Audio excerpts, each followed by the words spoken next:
आदरणीय गणेश नाईक साहेब यांची जी मुरबाडला जमीन आहे त्या जमिनीमध्ये वन लागलेलं आहे. वनमंत्री जण वन लागलेली जमीन जर वापरत असेल तर ही अत्यंत चिंताजनक गोष्ट आहे. त्यासाठी मी जिल्हाधिकारी कार्यालय ठाणे यांच्याशी पत्रावर केलेलं आहे.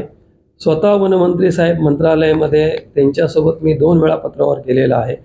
वनरक्षक यांच्या मुलुंडला जे बसतात यांच्याशी पत्रावर केलेलं आहे. एक पत्र त्यांच्याकडून निघालेलं आहे की आम्ही चौकशी करू, पण ती चौकशी अत्यंत संथ गतीने होत आहे. त्यामुळे प्रसारमाध्यमांसमोर हा विषय मांडण्यासाठी आजचे पत्रकार परिषद घेतलेली आहे. त्याच्यानंतर इकडे म्हापेमध्ये नाईक साहेबांनी जे 2 ऑफिस घेतलेले आहेत कामधेनूमध्ये, त्या ऑफिसमध्ये जे त्यांनी पैसे भरलेले आहेत तिथं फक्त आरटीजीएस म्हणून लिहिलं आहे. त्याच्यावरती कुठल्याही बँकेतून पैसे गेले आणि किती कसे गेले ते काही नाही, फक्त आरटीजीएस लिहिलेलं आहे. कुठल्याही बँकेचं ब्रँचचं काही नाव नाही आहे. म्हणून त्याच्यामध्ये मला शंका आहे की पैसे दिले की नाही, फक्त आरटीजीएस. आणि एखादे एवढे मोठे मंत्री आहेत आणि अशा गोष्टी होत असत त्या चुकीच्या आहेत. MIDCच्या जागेवरती 22 जर माळ्याचे बिल्डिंग होत असेल तर भविष्यामध्ये तिथे उद्योग बंद होऊन जातील. उद्योग राहावेत आणि आत्ता तिथे 22 माळ्याचे पण बाजूला 22 त्यांचे व्हाईट हाऊस त्याच्यावर क्रिस्टल हाऊस तिथे पुन्हा 22 माळ्याची बिल्डिंग होईल. मग सगळे फॅक्टरी बंद होऊन जातील. या गोष्टीला कुठंतरी रोग बसावा म्हणून मी हे सगळं प्रसारमाध्यमांसमोर मांडत आहे. संबंधित त्याविषयी मी तक्रार केली आहे.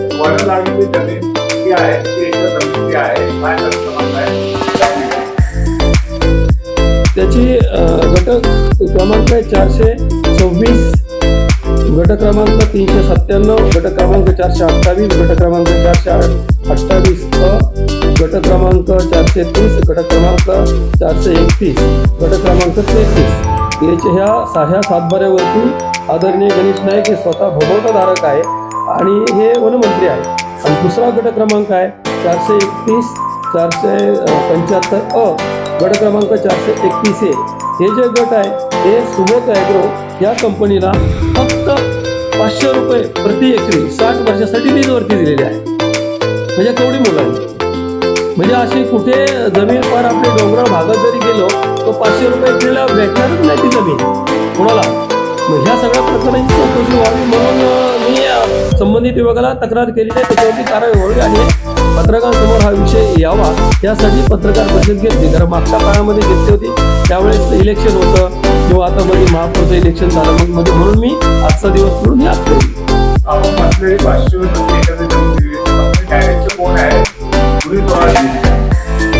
सातबारा धारक स्वतः आदरणीय गणेश नाईक साहेब आहेत आणि ज्या कंपनीला दिलेली आहे सुबोध ॲग्रो त्या कंपनीचे डायरेक्टर सुद्धा स्वतः नाईक साहेबच आहेत.